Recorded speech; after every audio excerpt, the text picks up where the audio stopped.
La famille, que la paix soit sur vous. J'espère que vous allez bien, que la santé va bien, que les activités vont bien. Je vais vous laisser vous connecter. Une actualité très grave qui vient de se dérouler. Très grave et qui nécessite que l'on puisse s'organiser et se mobiliser.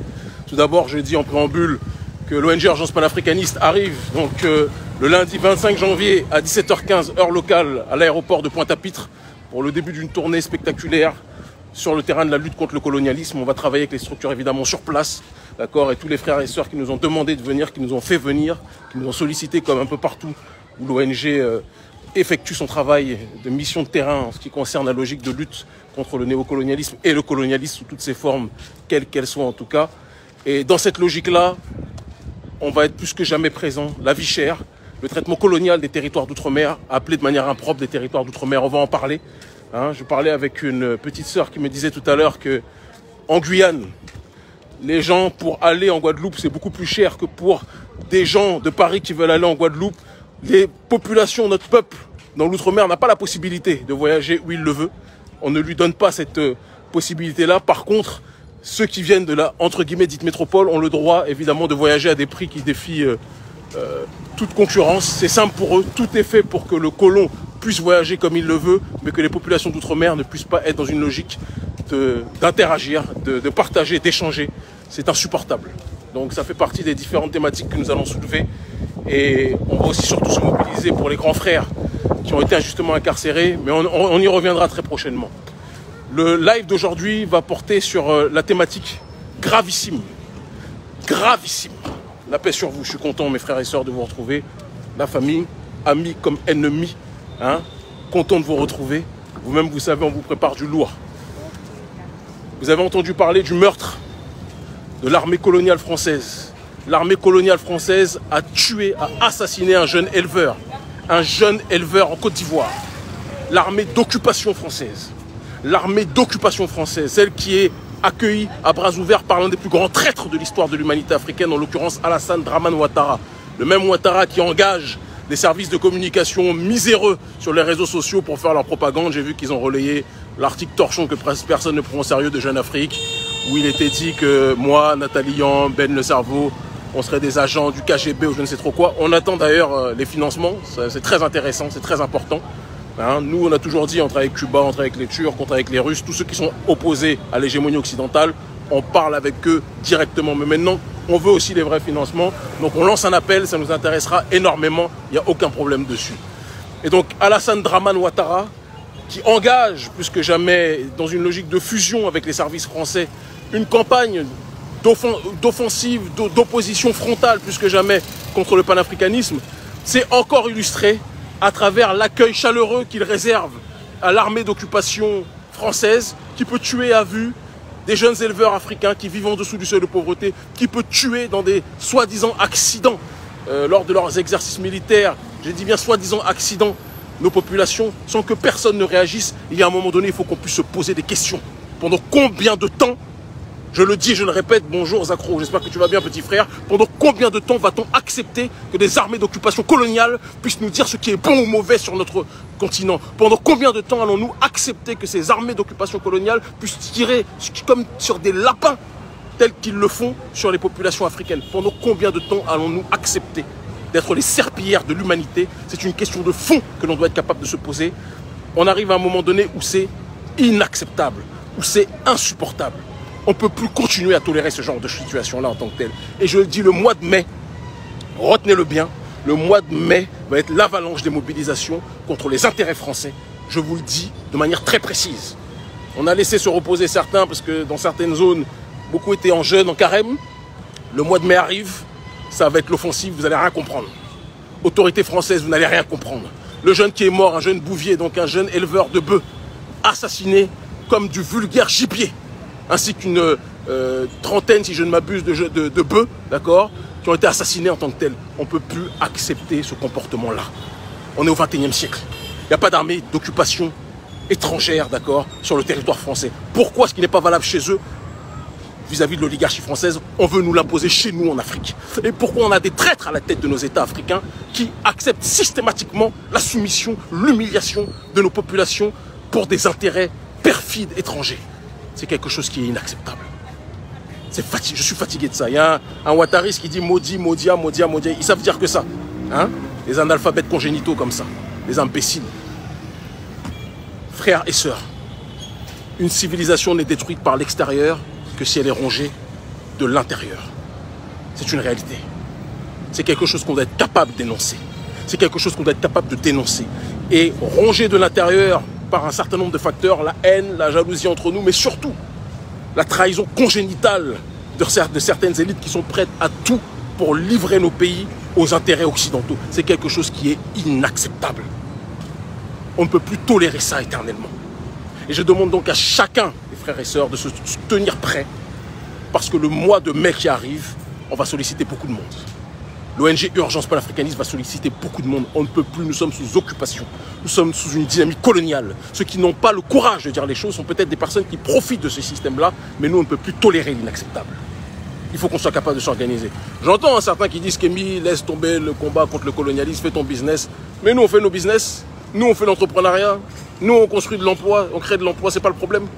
Mais il arrive un moment où on ne peut pas non plus construire des maisons sur du sable mouvant. Quand nous sommes dans le cadre d'une prison, oui, on doit développer l'économie, mais on ne doit pas oublier l'obsession qui doit être la nôtre, qui est, d'accord, de détruire la plantation, le système de prédation, le système colonial sur lequel nous vivons, et sur lequel nous vivons, dans lequel nous vivons. Donc je vous dis à chacun d'entre vous, tenez-vous mobilisés, paix à l'âme de ce jeune Bouvier qui a été assassiné, exécuté par les forces militaires françaises, d'accord. Nous dissocions le prolétariat français qui n'a rien demandé, qui lui-même se fait maltraiter, d'accord, comme des sous-hommes par les autorités françaises. Nous savons que ce n'est pas une question de couleur de peau, c'est une question de finance internationale. Malheureusement, l'oligarchie apatride néolibérale qui a pris en otage la France impose ses désirs un peu partout comme elle le veut, comme elle le fait ailleurs en Occident, et comme elle le fait aussi vis-à-vis de certains de nos Africains présidents. Cette période doit cesser. Cette période doit cesser. Quand j'ai entendu que ce jeune frère est mort, exécuté, assassiné, mon cœur a failli tomber. Mon cœur a failli lâcher. On nous parle en Occident du terrorisme. Oui, Daesh, etc., etc. Ils font des attentats, mais les seuls terroristes que nous connaissons chez nous en Afrique, c'est l'armée française. D'accord? Qui agissent en concubinage incestueux, d'accord, avec les oligarchies africaines corrompues. Il faut qu'on soit capable de le dire. On doit être capable de mener jusqu'au bout ce combat intérieur. Certains m'ont dit qu'Emi, arrête de t'attaquer aux autocrates, aux dictateurs, etc. africains, attaque-toi uniquement à l'Occident. Mais l'Occident, est-ce qu'il est, en termes d'hégémonie vis-à-vis de notre Africain continent, uniquement parce qu'ils ont les oligarques africains à leur côté? Et donc on ne peut pas lutter contre la France-Afrique sans lutter contre l'oligarchie française, certes, mais aussi contre l'oligarchie putride africaine qui vit dans la richesse la plus absolue pendant que nos populations vivent en dessous du seuil de pauvreté. C'est quelque chose qui doit cesser. C'est quelque chose qu'on ne peut plus accepter.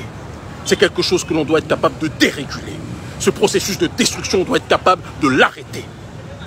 Moi, cher peuple, on pourrait tous vivre en fermant les yeux. Ceux qui ont un minimum de possibilités en disant « Oh, moi j'ai ma petite vie tranquille, il ne faut pas que je me préoccupe du sort des autres. » Mais on ne peut pas être heureux, on ne peut pas être épanoui tant que le reste de nos frères et sœurs africains du continent de la diaspora ne vivent pas de manière décente. Continent le plus riche du monde, mais dont la population vit en majorité en dessous du seuil de pauvreté. Pendant combien de temps allons-nous accepter cela?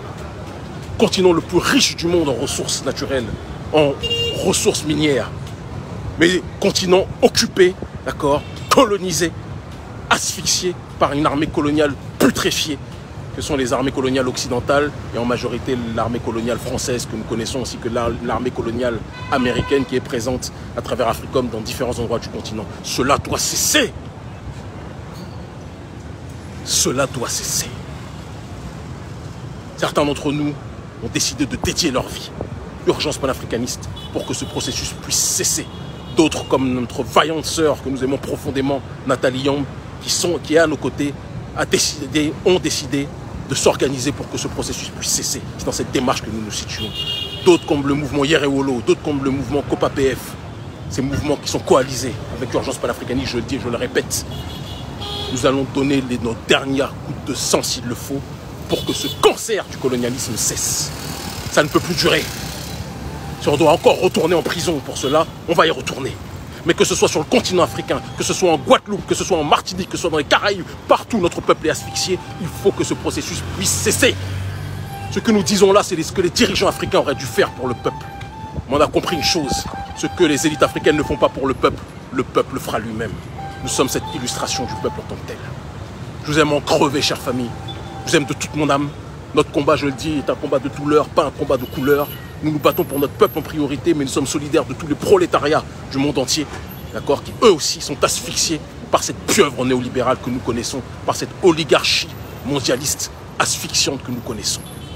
Africains, Africaines, relevez la tête, relevons la tête. N'acceptons plus l'inacceptable. Nous sommes le seul peuple qui tolère l'intolérable. C'est inacceptable. On ne peut plus continuer comme ça. J'ai vu un guignol du nom de Koutoub, je ne sais trop quoi, un ouattariste qui écrit, qui fait des fautes à chaque mot, même pas à chaque phrase. Mon frère, on a pitié pour toi. Allez, circule. Guignol comme ça. Les ouattaristes ne sont pas payés cher, hein, parce que quand je vois le nombre de guignoleries qu'ils écrivent dans leurs messages, on est obligé d'avoir envie de rigoler. Mais c'est de bonne guerre.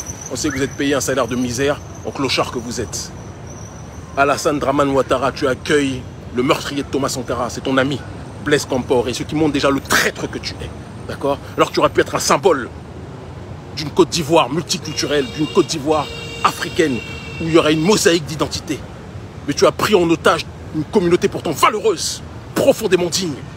Parce que les gens de ton ethnie sont des gens dignes, sont des gens courageux, sont des combattants, des guerriers qui font honneur à l'histoire africaine. Mais tu salis le digne nom des Ouattara en te soumettant aux intérêts étrangers. J'en ai les larmes aux yeux quand je pense à la trahison qui est la tienne. Espèce de traître. Traître devant l'histoire, traître devant notre peuple, traître devant l'humanité. Toi aussi tu vas tomber. On a vu que tu as mis ton nouveau vice-président là. Mais on va t'aider à quitter le pouvoir prochainement. Ne crois pas qu'on parle gratuitement. Demande au Mali. Demande en Guinée. Demande au Faso. Partout où on passe, les lâches dans ton genre trépassent. Ton jour dernier à la tête de l'État ivoirien arrive. Et ce message est pour tous les corrompus à la tête de nos États. Les corrompus à la tête du Gabon. L'État de la pédocriminalité par excellence. D'ailleurs, je pense que Molina va faire une intervention prochainement parce que suite au direct, au live, à l'intervention qu'on a fait, qui, on le sait, est regardée par ceux qui sont en Afrique le connaissent, le savent, par bon nombre d'autorités. Il y a une cascade d'arrestations qui est en train d'être effectuée, d'accord, depuis ces 3 derniers jours, c'est assez spectaculaire. Molina fera un point prochainement, mais ne crois pas que c'est suffisant pour nous. Toi-même, tu fais partie de tout ça. Ton régime fait partie de tout ça. Si tu ne fais pas sauter plus de têtes, ce qui est de toute façon inéluctable, va arriver plus tôt que prévu. En l'occurrence, on va secouer ton régime, on va secouer ton pays. Fais tomber le plus de têtes possible, Ali. Et donne la démocratie à notre peuple, au Gabon. Arrête d'asphyxier notre peuple, au Gabon. Nous ne sommes pas tes camarades. Nous ne sommes pas tes amis. Un pays qui avait tout pour être une nation phare et qui est devenu un exemple de pédocriminalité internationale. Vous pensez qu'on va laisser traîner ce genre de situation? On t'a à l'œil aussi, Ali. On t'a à l'œil. Pareil pour le Togo. Ne croyez pas qu'on va rester calme. J'ai été au Togo, j'ai été interdit il y a quelques années. Donc je pense que Faure Gnassingbé pense que c'est des vacances. Il peut agir en sérénité, asphyxier et maltraiter son peuple en sérénité, en toute sérénité. Certains m'ont même dit que comme Faure Gnassingbé a des contrats d'armement avec les autorités russes, Kémy ne va rien dire puisqu'il travaille avec les Russes. Moi j'ai mon agenda, les Russes ont le leur, les Cubains ont les leurs. On s'accorde sur des intérêts communs, faire partir la France, mais croyez-moi bien que tu sois allié aux Russes ou pas, Faure Gnassingbé, toi on va t'éteindre. Toi aussi on va s'occuper de toi très prochainement. Souvenez-vous de ce que je dis, enregistrez les propos que nous énonçons, on va vous éteindre. Vous asphyxiez le peuple, on va vous asphyxier aussi. On va vous asphyxier aussi. Vous pensez que l'Afrique est votre terrain de jeu? Vous pensez que vous pouvez maltraiter, asphyxier le peuple, détruire le peuple, humilier le peuple, briser l'avenir des enfants de ce continent comme ça gratuitement? Cette période est terminée. On a dit le blanc, le blanc, le blanc, le blanc, c'est le problème. Le problème vient de chez nous d'abord. Des traîtres comme ça qui continuent à maltraiter notre population. Vous aviez tout pour faire de notre nation, la nation africaine dans sa globalité, une nation grande. Vous continuez à la maltraiter, à l'asphyxier, à la gifler, à l'humilier, à nous faire passer pour la passoire de l'humanité avec vos saloperies. Et vous pensez qu'on va accepter cela? Cette période est révolue. Dramane, la mort du jeune Bouvier, assassiné par les militaires français, tu en es responsable. Dramane, l'assassinat de Sankara, effectué, orchestré par Blaise Compaoré que tu héberges parce que c'est l'un de tes meilleurs amis, tu en es responsable, on va s'occuper de toi. Draman. Et tous les poux, tous les parasites que tu payes à des salaires de misère pour qu'ils fassent des commentaires ou vos compagnes, avec des campagnes de déstabilisation entre guillemets comme les vôtres. Mais mon frère, moi je dors sur mes deux oreilles, parce qu'avec des guignols comme vous en ennemis, on n'a même pas besoin d'amis, vous êtes nos meilleurs agents de communication. Des bouffonneries dans votre genre. Nous sommes une nouvelle race d'Africains. Personne ne nous arrête. Personne ne peut nous perturber. Personne ne peut nous secouer. Personne. Chacun d'entre vous qui s'attaque à nous, chaque chose en son temps, on va vous éteindre. Retenez ça. On met les choses en note sur un agenda et on va vous éteindre un par un. Vous n'allez jamais l'oublier. Vous avez tué nos ancêtres par votre soumission aux colons. Votre seule obsession, c'est l'ego blessé. Votre seule obsession, c'est l'appât du gain. Votre seule obsession, c'est d'être vu par le monde. Nous, on n'a pas besoin d'être vu par le monde. Nous sommes le monde. Souvenez-vous, on ne cherche pas le buzz. Nous sommes le buzz. Parce que nous risquons notre vie sérieusement. Nous ne sommes pas dans vos jeux d'omission. Nous ne sommes pas dans une logique de démission. Nous sommes dans une logique de mission ancestrale. Vous allez comprendre. Et si vous ne comprenez pas, on va vous forcer à comprendre. Afrique libre ou la mort, nous vaincrons. Rendez-vous lundi 25 avril à 17h15 heure locale en Guadeloupe à l'aéroport de Pointe-à-Pitre. On vous attend.